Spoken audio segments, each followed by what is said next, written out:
Bonjour et bienvenue dans ce 9e épisode de Je n'ai rien à vous dire. Je suis Hélène, art thérapeute pluriexpressionnelle et énergéticienne, et j'ai créé ce podcast pour partager avec toi mes réflexions, mes prises de conscience, mes expériences qui me permettent d'aller tirer sur des fils de chaque situation et d'y voir un peu plus clair sur mon propre chemin, en espérant que ça puisse peut-être t'aider pour le tien. Avant d'aborder le thème du jour, je t'invite à t'abonner pour être sûr de recevoir les informations quand un nouvel épisode sort, à me laisser un commentaire avec ton avis, ton retour, tes impressions sur cet épisode, à le partager avec des personnes pour lesquelles ça pourrait résonner et à le liker si tu l'apprécies évidemment. Alors, pour le thème d'aujourd'hui, j'avais envie d'aborder la question du développement personnel, révolution ou mascarade, en référence au sketch d'Alexandre Astier sur la physique quantique, un bilan mitigé. Il se pose la question de révolution ou mascarade, et j'avais envie d'aller regarder ça du côté du développement personnel. Parce que difficile d'échapper aux nombreux livres qui envahissent les rayons des libraires, les différents podcasts, les différentes chaînes YouTube, les émissions de télé, qui nous invitent à nous épanouir pleinement et à améliorer notre qualité de vie. Oui, mais entre ceux qui sont à fond dedans, ceux qui ne s'en préoccupent pas, et ceux qui disent oui, mais c'est à la mode, c'est bien gentil, et puis de toute façon, ça fait des années que je bosse sur moi, et pourtant ça fonctionne pas, j'en suis toujours là. J'ai voulu aller voir les écueils qui pouvaient se poser autour du développement personnel, éventuellement les limites du développement personnel, et à travers des exemples, comment moi j'ai commencé ce chemin d'éveil de conscience, n'est-ce pas? Et ce que ça m'a apporté, comment moi aussi je suis tombée dans les pièges du développement personnel, et surtout ma vision, la vision que j'en ai aujourd'hui. Quand j'ai envie de définir le développement personnel, pour moi, j'ai l'image du film Matrix lorsque Morpheus propose à Neo de choisir entre la pilule rouge ou la pilule bleue. Rouge, tu restes dans la matrice, tu suis le rythme métro, boulot, dodo sans trop te poser de questions et a priori, tu t'en sors pas trop mal, entre guillemets. Pilule bleue, tu sors de la matrice, et tout comme le périple de Néo pendant la trilogie, ça risque de piquer un peu, ça risque de faire mal, ça risque d'être difficile, et à la fin, n'empêche que tu fais level up, tu atteins la meilleure version de toi-même. Mais avant d'atteindre cette fameuse version de toi-même, on va aller voir les écueils, les idées reçues qu'on peut avoir sur le développement personnel. Oui, parce que à l'image de la trilogie Matrix, c'est loin d'être une sinécure, d'être Disneyland et d'être une baguette magique qui règle tous tes problèmes. Non. Première idée, c'est que le développement personnel, c'est facile. Et non, c'est un chemin. Tu sais quand tu le commences, mais tu ne sais pas quand est-ce qu'il va finir. Si tant est qu'il finisse un jour d'ailleurs. Sur ce chemin, c'est quand tu commences une rando, tu es là avec ton sac à dos, tu es motivé, tu es prêt, sauf que tu ne sais pas ce que tu vas croiser sur le chemin, qui tu vas croiser, quels obstacles tu vas rencontrer, quelle météo il va y avoir, quel temps tu vas mettre pour parcourir ce chemin, pour faire cette rando. C'est un chemin sur lequel tu vas être confronté à tes peurs, à des obstacles, à des secrets de famille, à des personnes qui vont peut-être te juger, venir appuyer là où ça fait mal. Et cette idée de c'est facile, c'est de penser que en lisant un bouquin de développement personnel ou en allant faire un soin énergétique avec un mec qui fait 3 symboles de Reiki, ta problématique est résolue. Alors, ça dépend de la problématique, mais très souvent, ça va pas être suffisant. Si tu livres ton livre de développement personnel et que sans l'avoir lu jusqu'à la fin, tu es déjà en train de vouloir révolutionner ta vie, il y a de fortes chances que tu laisses tomber très vite ou que tu passes à côté de certaines choses. Et encore, tout dépend du livre que tu lis parce que souvent, pour moi, c'est mon avis, mais les livres qui sont le plus vendus en développement personnel, en tout cas, c'est pas ceux qui m'ont forcément le plus apporté. Deuxième écueil dans lequel on peut vite se complaire, c'est l'idée que ça va aller vite. Et non, c'est un processus. C'est un processus qui va demander de la persévérance. Cette persévérance va te permettre de faire ce chemin en continu. Parce que si je reprends l'image de la rando, Il va y avoir des hauts, des bas, des plats, il va y avoir du dénivelé, ça va être sec, ça va être pentu, ça va être raide parfois. Des fois, ça va être super cool. Et ça me donne l'image d'un électrocardiogramme qui enregistre les battements de ton cœur. Si tu t'attends à ce que le développement personnel, ce soit un tracé plat et linéaire, si on reprend l'électrocardiogramme, le tracé plat et linéaire, c'est une mauvaise nouvelle. Alors que là où ça monte, ça descend, où il y a des pics, où il y a des moments un peu plus plats et un peu plus cool, c'est ça la vie en fait. Et le développement personnel, c'est un peu accepter que ce chemin, ce processus, ça passe un peu par les montagnes russes. D'où l'importance aussi de ne pas se comparer. Et là, je t'invite à l'épisode 2, ou de respecter son rythme aussi. Et là, je t'invite à écouter l'épisode 4. Et à certains moments sur ce chemin, tu risques d'avoir envie de lâcher, d'abandonner, de laisser tomber parce que c'est trop dur, parce que t'en peux plus, parce que t'as mal.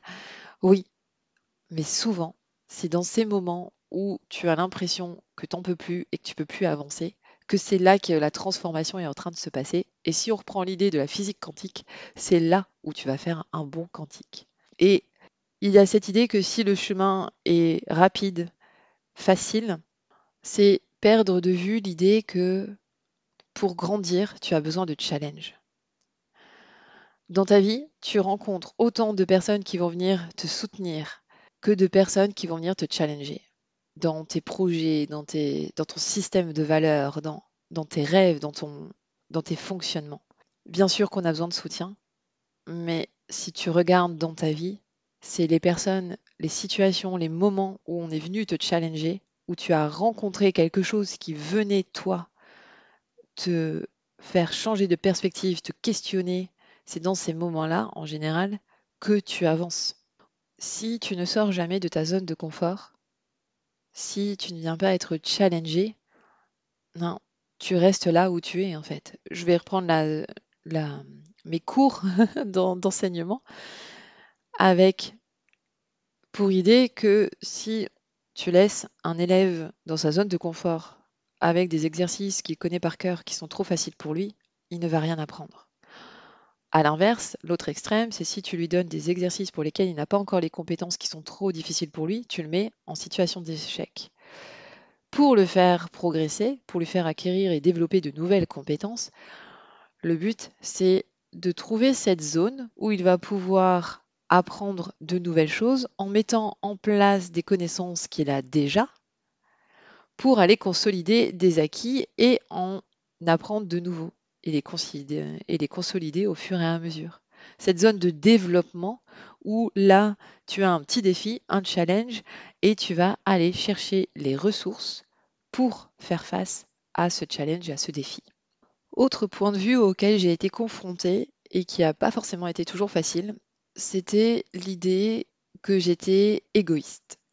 À partir du moment où j'ai commencé à aller chercher en moi ce qui se passait, à aller creuser un peu, forcément, mon regard, ma vision sur certaines choses, sur certaines situations, mon comportement ont changé. Et j'ai même encore régulièrement, je suis confrontée dans ma famille, ah bah oui, mais toi, c'est vrai, maintenant, tu t'en fous. Entre guillemets, toi, tu es égoïste, tu te concentres que sur toi, tu t'occupes de toi et le reste, ça n'a pas d'importance. Non. L'égoïsme, c'est lorsque tu fais passer tes intérêts avant les besoins des autres. Prendre soin de soi et se développer personnellement, on parlera de cette expression après, mais c'est faire passer tes besoins avant les besoins des autres. Et je reprends souvent cette image parce que pour moi, elle résume tout à fait. Quand tu voyages en avion avec un enfant, on te dit bien de mettre le masque à toi, l'adulte, avant, pour pouvoir être en capacité de le mettre à l'enfant avec lequel tu voyages.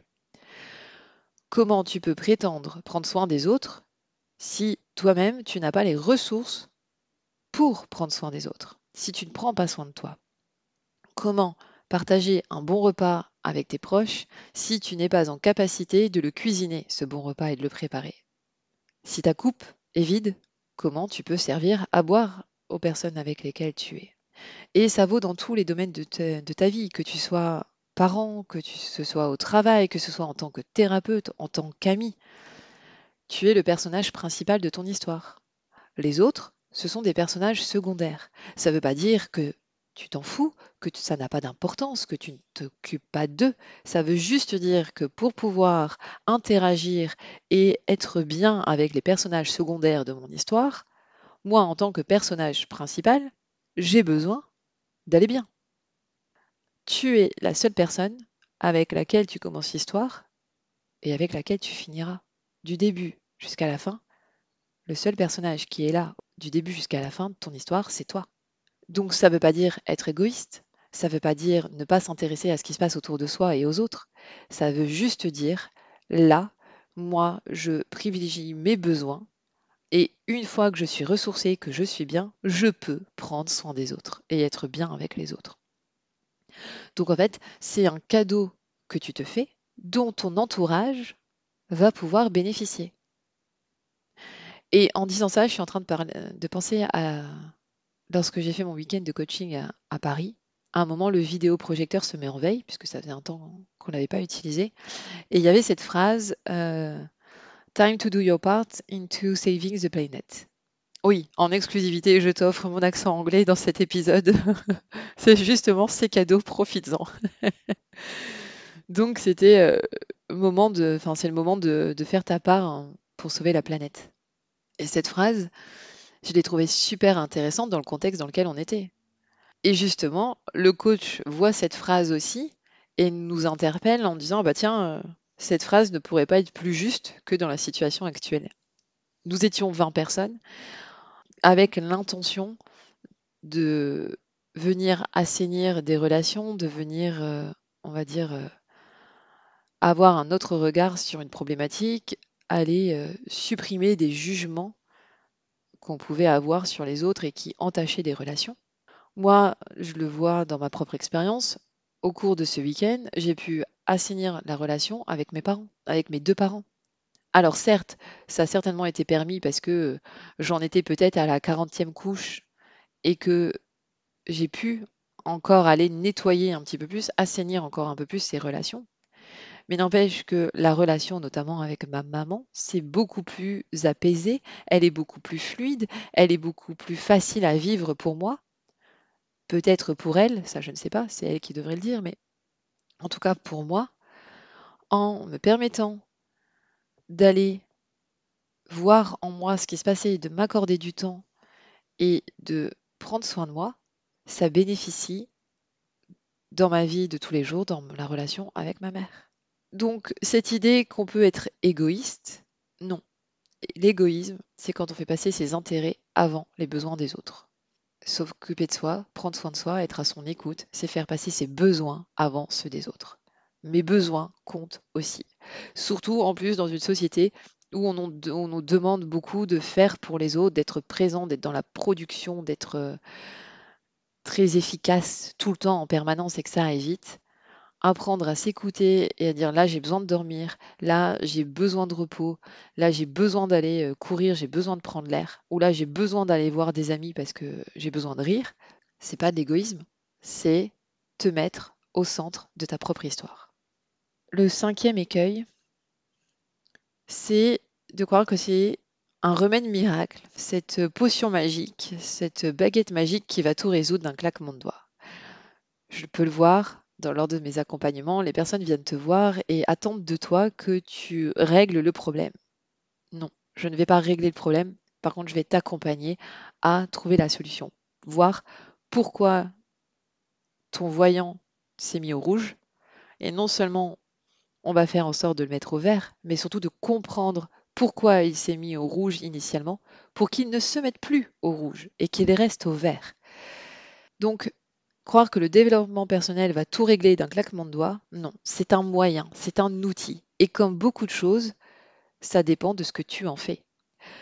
Si tu dois poser une étagère, mais que tu restes dans ton canapé avec ton clou et ton marteau, sans te mettre en mouvement, sans te mettre en action, ton étagère, tu auras beau avoir les outils entre les mains, si tu ne te lèves pas et que tu t'excites pas sur le marteau et ton clou et plutôt ta vis, ta perceuse, mais il va rien se passer, ton étagère ne sera pas posée.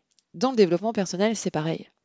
T'auras beau lire 30 bouquins de développement personnel, écouter 6 podcasts, regarder je ne sais pas combien de webinaires par mois, si tu n'appliques pas les enseignements que tu en tires, les pratiques que l'on te propose, ça ne fonctionnera pas. Si tu écoutes ce podcast et que tu ne fais pas les mises en pratique, si quand tu lis un livre de développement personnel, tu ne prends pas de notes sur les phrases qui t'ont interpellé, qui t'ont touché, qui t'ont marqué, qui t'ont ému, qui t'ont fait sentir quelque chose de génial ou quelque chose d'un peu inconfortable, mais si tu ne notes pas pourquoi ça t'a fait ça et ce que ça t'inspire, si tu vas voir un thérapeute et que tu mets pas en application ce qu'il te conseille, ça ne peut pas fonctionner. Et ça, je l'ai vraiment compris, notamment parce que, pareil, à un moment, je regardais au moins 3 webinaires par semaine, je lisais des bouquins, et cetera. Mais sauf que c'est bien gentil, ça fait blablabla, sauf que je mettais pas en pratique. Et c'est pour ça que quand je propose une pratique, un exercice, et que je conseille d'écrire, c'est parce que moi, je l'ai vraiment vécu. Je faisais les exercices, mais dans ma tête, en disant oui, c'est bon, j'ai pigé le principe, je le faisais, mais à l'échelle du mental, à l'échelle de la compréhension. Sauf que je passais à côté de l'étape de l'intégration. Et le corps, écrire notamment, et c'est ce que je trouve génial dans l'art-thérapie, c'est que on passe par le corps. Et à partir du moment où tu passes par le corps, ça permet d'intégrer. Vraiment, ça a changé pour moi à partir du moment où j'ai commencé vraiment à écrire, à mettre en pratique, à appliquer et à le vivre dans le corps. Si tu lis tes 30 bouquins de développement personnel, mais que finalement tu n'opères aucun changement dans ta vie, comment peux-tu espérer récolter des résultats différents en faisant tout le temps la même chose? On rigolait avec des copines la dernière fois parce que on parlait d'une solution miracle qui en 5 séances te fait disparaître toute ta cellulite. Oui, génial, ok, super. Ça va marcher 1 mois, 2 mois, 3 mois. Mais si tu continues à t'enfiler des Kinder Pingui, à manger des biscuits et des chips, et sans changer ton alimentation, qui est peut-être pas équilibrée, et que si tu fais pas de sport, ben ta cellulite va revenir. Et tu pourras faire ta cure là, miracle, tous les mois si tu veux. Mais si tu n'opères pas de changement à côté pour avoir un mode de vie un peu plus sain, ce sera juste un voyant qui s'est mis au rouge, tu l'as mis au vert, sans faire en sorte qu'il ne se mette plus au rouge. C'est un peu aussi cette stratégie du pansement. Quand mon fils s'écorche le genou, je vais pas juste lui mettre son pansement pas de patrouille sur l'écorchure en disant bah voilà mon chéri, c'est bon, c'est fait, youhou. Non, on va prendre le temps de désinfecter la plaie. Attention mon chéri, ça risque de piquer. Et de toute façon, il le sait d'avance, puisque quand il se fait un bobo et que j'arrive avec le coton et, le désinfectant, il se met déjà à pleurer parce qu'il sait que ce moment-là va faire mal, que ça va piquer. Mais il comprend aussi que sans le faire, ça risque de s'infecter, la blessure durera plus longtemps, que ça va faire mal plus longtemps, que ça va mettre plus de temps à guérir. Donc oui, prendre le temps de désinfecter la plaie, de poser le pansement, de faire le câlin qui rassure, de laisser le temps à la douleur de passer. Et je prends aussi cet exemple. Par exemple, quand il se cogne, une fois, il a dit, il est venu me voir en me disant, maman, la chaise m'a fait mal. Et du coup, non, mon chéri, la chaise ne t'a pas fait mal. Tu t'es fait mal sur la chaise. Puisque la chaise est un objet, qu'elle n'a pas bougé, qu'elle n'a pas d'intention de te faire mal. Le seul qui est en mouvement dans la pièce, c'est toi. Sans générer la culpabilité. C'est juste prendre en compte le contexte, l'environnement, regarder autour de toi pour prendre conscience de ce qu'il y a autour de toi et de limiter les moments où tu vas te cogner, où tu vas te faire mal, voire ne plus te faire mal. C'est pareil au niveau émotionnel. J'ai une émotion qui me traverse. Si je la rejette, si je la refoule en me disant ouh non, non, c'est bon, tout va bien, c'est juste mettre le joli pansement pas de pastrouille sur mon émotion, faire comme si elle n'était pas là, et sauf que ça va continuer à piquer. Ça risque de s'infecter. Ça risque de faire encore plus mal. Alors que si je prends le temps d'accueillir cette émotion, aïe, là, ça fait mal, j'ai été blessée, je me sens blessée, il y a quelque chose qui se passe. Comme tu vas prendre le temps de désinfecter ta blessure physique, tu vas aller prendre le temps de regarder cette émotion. Ok, d'où elle vient? Pourquoi elle est là? Qu'est-ce qu'elle me donne comme information? Qu'est-ce qui a été touché en moi? Et puis mettre le pansement. Donc, c'est-à-dire prendre les mesures qui vont permettre d'entamer la guérison. Donc, prendre les mesures, ça peut être poser des limites, aller prendre soin de moi, prendre du temps pour moi et laisser le temps à la guérison de se faire.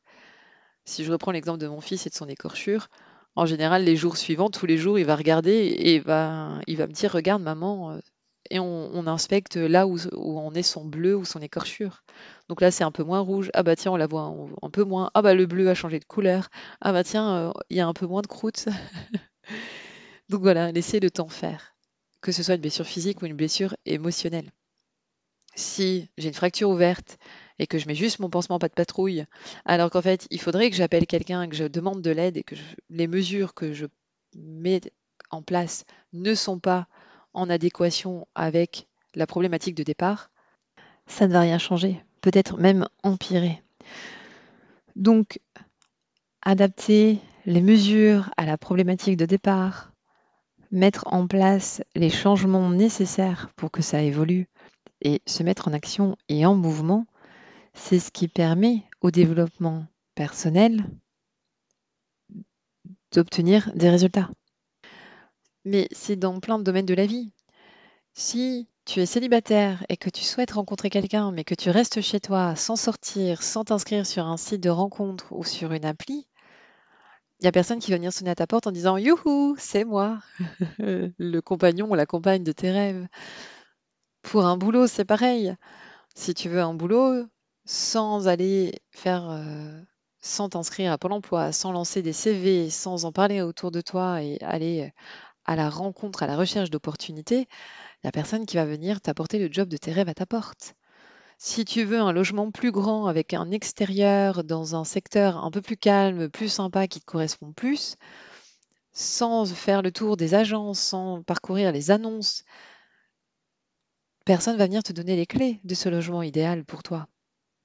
Donc, la mise en action, la mise en mouvement, le fait d'opérer des changements dans ta vie à partir de ce que tu apprends dans les bouquins, dans les webinaires, sans ça, il n'y a pas de miracle. Il n'y a personne qui peut venir faire le job à ta place.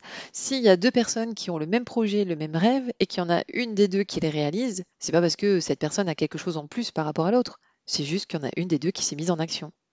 T'entames ton chemin, t'as beau avoir les meilleures chaussures de rando, le meilleur short, le meilleur sac de trek, si tu veux, si tu ne fais pas ce premier pas, si tu n'opères pas cette première action qui te lance, bah oui, ça ne va pas fonctionner. C'est pas un claquement de doigts, c'est pas une baguette magique, c'est pas une potion magique que tu prends et qui va régler tous tes problèmes. Donc, en résumé, les 5 écueils qui concernent le développement personnel pour moi, c'est le fait de penser que c'est facile, que c'est simple, que c'est rapide, qu'il n'y a pas de sacrifice à faire, qu'il n'y a que des bénéfices et que c'est miraculeux. Le développement personnel, moi, je le vois vraiment comme un engagement envers soi. Et c'est comme ça que je le présente aussi dans mes accompagnements. C'est-à-dire que oui, la démarche, c'est d'améliorer ta qualité de vie, de t'épanouir de plus en plus, de te connaître de plus en plus et d'aller vers un mieux-être, évidemment. Par contre, je précise bien que même si l'objectif c'est un mieux-être, ça peut passer par des moments d'inconfort, des moments difficiles, des moments qui viennent piquer un peu, mais c'est vraiment un engagement vers soi et ça, en fait, ça demande d'aller dans des profondeurs. Si tu restes en surface, oui, c'est ce que je disais, il n'y aura pas beaucoup de résultats, il n'y aura pas beaucoup de changements, pas beaucoup d'avancées. Donc c'est accepter que c'est pas toujours confortable, que c'est pas toujours agréable et c'est aussi accepter d'aller voir des parties de soi qu'on n'a pas forcément envie d'aller voir, dont on n'a pas forcément conscience, qui sont pas forcément jolies à nos yeux, à aller regarder, et qui pourtant font partie de nous. Le développement personnel, c'est accepter notre humanité, en fait. Accepter nos forces, nos fragilités, notre vulnérabilité. C'est accepter qu'on peut avoir un côté altruiste et un côté égoïste, par exemple, sans porter de jugement, juste constater que c'est là et que ça fait de moi un être humain. Maintenant, le développement personnel a aussi ses limites, même je dirais ses pièges. un des trucs qui me frappe là, moi maintenant, c'est qu'il y a tellement de sources, tellement de possibilités, c'est tellement riche et varié qu'en fait, limite, peut y avoir une surcharge d'informations en fait. C'est qu'il y a tellement de ressources dispo que c'est très facile de se sentir perdu, de se sentir submergé, de ne pas savoir vers quoi aller et de ne pas savoir par où commencer finalement. Donc, il y a aussi ce piège de finalement un peu se perdre dans toute cette variété et finalement, des fois, ce qui est mis en avant, comme je le disais un peu plus tôt, c'est que des fois, ce qui est mis en avant, les best-sellers, c'est pas forcément ceux qui, moi en tout cas, m'ont le plus marqué ou m'ont permis d'avoir vraiment une révélation et d'avoir quelque chose qui m'a fait vraiment avancer. Donc voilà, cette surcharge d'informations, on va dire ça comme ça, pour moi, c'est un peu le premier piège de ne pas savoir finalement où on commence. Et justement, en résonance avec cette surcharge d'informations et cette surcharge de disponibilité finalement, ça peut aussi pousser à une certaine dépendance. C'est-à-dire que tu peux vite devenir accro à la recherche de solutions miracles, de voilà, mon voyant s'est mis au rouge, je veux le mettre au vert, donc face à toute cette disponibilité, toute cette richesse, tu peux vite en fait aller chercher des solutions miracles, devenir dépendant à ça et voire même aller chercher le problème en fait. Aller, voilà, bon ben, j'ai l'impression d'avoir réglé ce problème-là, d'avoir résolu cette problématique-là. Maintenant, allez, suivante, on y va. Quelle est la suivante? Et finalement, de perdre un peu la connexion avec ses propres ressentis, avec qui on est vraiment, avec ce qui nous porte. Le chemin de quelqu'un n'est pas le chemin d'un autre. Ce qui fonctionne pour quelqu'un ne fonctionne pas pour quelqu'un d'autre. Il y a quelqu'un qui va lire le livre Kilomètre zéro, qui va se dire waouh, c'est génial, j'ai compris plein de trucs grâce à ça. Et moi, je vais être juste à côté en disant oui, bon, ben voilà quoi, ça m'a permis de faire un voyage en train et c'est très bien. Donc, cette dépendance qui peut te perdre en fait et te faire mettre ton pouvoir à l'extérieur, dans tel bouquin, dans telle pratique, dans tel thérapeute, sans prendre en compte ce qui est vraiment important pour toi et ce qui te fait vibrer et ce qui a du sens pour toi. Là où l'invitation est plutôt à te reconnecter à toi et à te mettre au centre de ton histoire, tu peux vite te retrouver à donner ton pouvoir à quelqu'un d'autre en attendant de la personne, du bouquin, de la pratique, du webinaire, la solution miracle.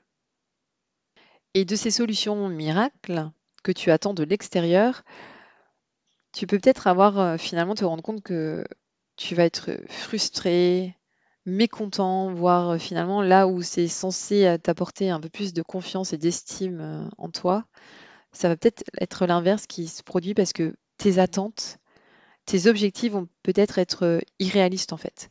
Le développement personnel peut parfois donner l'impression que tu peux tout t'accomplir, que tu peux tout faire. Sauf que les résultats peuvent ne pas être à la hauteur parce que si tu prends pas en compte le fait que il y a une mise en action, une mise en mouvement à opérer, des changements à opérer, peut-être des choix à faire, que ce n'est pas facile, que ça prend du temps. Si t'es pas OK avec ça, tu peux vite nourrir des attentes irréalistes et générer une certaine frustration chez toi. Et du coup, te plonger dans le blâme, en fait, dans la culpabilité. En se concentrant trop sur ton amélioration personnelle, c'est facile dès que tu es en situation où tu t'estimes en échec ou alors c'est pas comme toi tu l'attendais ou c'est pas parfait, à te blâmer en fait, à te juger et à finalement nourrir une espèce de culpabilité qui pour moi est d'ailleurs nourrie par le terme en lui-même développement personnel. Rien que cette phrase, parce que je la disais en début d'épisode, devenir la meilleure version de soi-même. En quoi tu n'es pas déjà la meilleure version de toi-même? Si c'est un but, si c'est un objectif, ça veut dire que tu es quoi aujourd'hui? Ça te donne une image de toi négative. Ça veut dire que là, je ne suis pas la meilleure version de moi-même. Je suis quoi? Je suis une version fadasse, je vaux pas grand-chose? Non, tu es déjà la meilleure version de toi-même. Tu n'es pas un problème à résoudre, tu es juste une lumière à mettre en avant tu es juste une lumière à révéler et que peut-être ta lumière est peut-être dissimulée par des blessures, par des traumas, par des croyances limitantes, par des schémas répétitifs. Et c'est ça que le développement personnel va permettre, c'est d'aller détricoter tout ça et d'aller enlever les étiquettes et d'aller comprendre pourquoi ci ou ça se joue dans ta vie. Mais la lumière est déjà là. C'est juste qu'elle est peut-être enfouie sous plein de choses. Et c'est pas devenir la meilleure version de toi-même. À l'instant T, tu es déjà la meilleure version de toi-même. Peut-être, par contre, qu'il y a des choses qui t'empêchent encore de révéler pleinement toute ta lumière. C'est tout.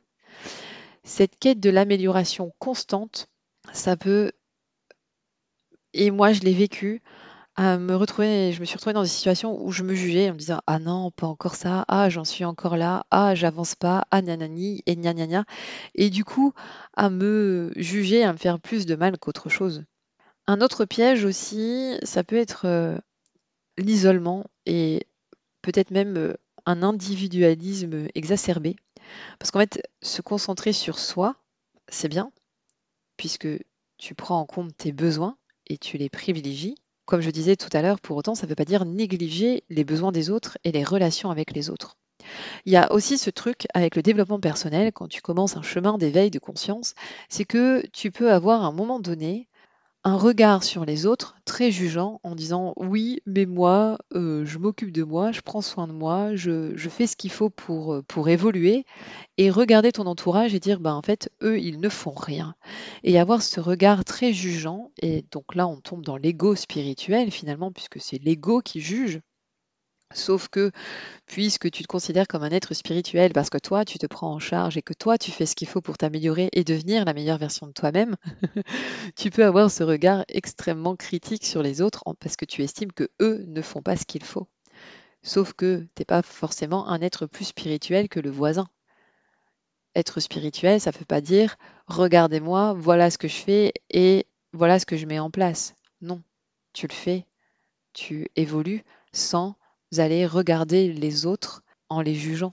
C'est accepter que chacun en est là où il en est et que le but, c'est pas de vouloir transformer l'autre et de le changer.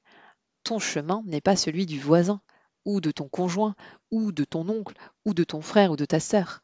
Donc, il y a aussi ce truc de prendre soin de soi, de se dire s'isoler pour pas être confronté aux autres parce que les autres ne prennent pas soin d'eux, les autres ne sont pas sur un chemin d'éveil de conscience, donc je vais prendre soin de moi et de mes énergies et ne pas fréquenter les personnes que je juge négatives pour moi. Alors, bien sûr, il y a ce côté où si une relation n'est plus épanouissante pour moi, mais parce que je dois me faire violence pour nourrir cette relation, que je dois forcer, m'épuiser et ne plus être authentique et jouer un rôle pour maintenir cette relation, là oui, ça a tout son sens de prendre ses distances dans cette relation. Par contre, si c'est prendre des distances et couper les ponts parce que tu juges l'autre en disant qu'elle ne fait pas assez, et si le discours c'est l'autre et le regard est plongé sur l'autre, là, c'est plutôt dans l'ego spirituel, dans le jugement, et tu risques de t'isoler sous prétexte que toi, tu as entamé un chemin d'éveil de conscience. Sauf que ton chemin d'éveil de conscience ne peut pas se faire sans l'autre, puisque l'autre vient en face de toi pour te montrer, te révéler ce qui est en train de se dérouler à l'intérieur de toi, que ce soit positif ou négatif selon ta perception. Sans l'autre, tu ne peux pas évoluer. L'autre vient te montrer ce qui est juste chez toi ou pas. Si tu passes 1 heure par jour à méditer, par exemple sur le pardon, et que tu te dis c'est bon, j'ai pardonné, et que finalement tu n'es jamais confronté à la personne en question, soit on t'en parle jamais ou tu ne la vois jamais, oui, dans ce cas-là, c'est facile de dire que tu as pardonné et de le penser et de le croire réellement. Seulement, si tu n'es jamais confronté à l'autre de nouveau, soit en entendant parler, soit en étant face à lui, comment savoir si le pardon est vraiment réel, s'il est acté, s'il est intégré et pas juste compris à l'échelle mentale? Si je prétends avoir pardonné une personne, mais que quand je me retrouve finalement face à elle, je sens qu'il y a encore friction en moi et qu'il y a quelque chose qui s'éveille, on est bien d'accord que le pardon n'est pas acté. Et c'est OK, parce que dans certaines situations, ça peut prendre du temps. C'est pas ça la question. C'est juste que si je ne suis jamais confrontée à l'autre, je peux me raconter que j'ai pardonné, alors qu'en fait, ce n'est pas le cas. Et dans ce cas-là, je vis dans une illusion et je m'isole des autres. Sauf que c'est en étant confrontée aux autres et à ce qu'ils nous renvoient, de ce que je perçois négatif comme positif, que je peux savoir où j'en suis, apprendre à me connaître et savoir où j'en suis sur mon chemin. Donc, sans l'autre, je ne peux pas avancer. Donc, à partir du moment où je regarde, où je porte un regard jugeant sur l'autre, c'est à ce moment-là où conscientiser qu'en fait, il y a encore des parts de moi que je juge, c'est ce qui me permet d'avancer. Voilà. Un peu ce piège de s'isoler et de juger l'autre. Et je reviens sur cette notion de culpabilité et de développement personnel et sur le fait d'aller chercher cette meilleure version de soi-même. Dans mon expérience à moi, le terme développement personnel n'est pas le plus juste, n'est pas celui qui résonne le plus pour moi. Moi, je le vois plutôt comme un dépouillement, en fait. Ça fait 10 ans que j'ai entamé ce chemin et ça fait surtout 3 ans là où je suis en train de déconstruire, d'enlever les étiquettes, de nettoyer les fonds un peu boueux, un peu pas très jolis à aller voir, à enlever couche par couche, à défaire les histoires que je me suis racontées, qu'on m'a racontées, sur lesquelles je me suis construite, enlever les briques sur lesquelles toutes mes fondations étaient faites finalement.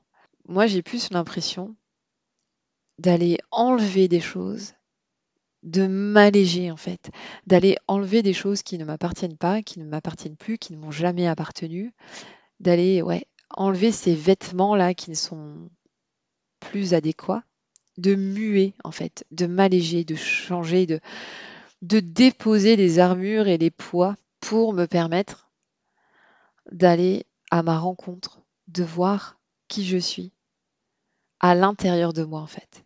Et ça, je le fais justement grâce à des outils de développement personnel, grâce aux rencontres avec les autres. Mais ce terme de développement personnel, pour moi, n'est pas juste. C'est plutôt un dépouillement. C'est comme ça que je l'ai vécu, en tout cas, que je le vis depuis plusieurs années maintenant.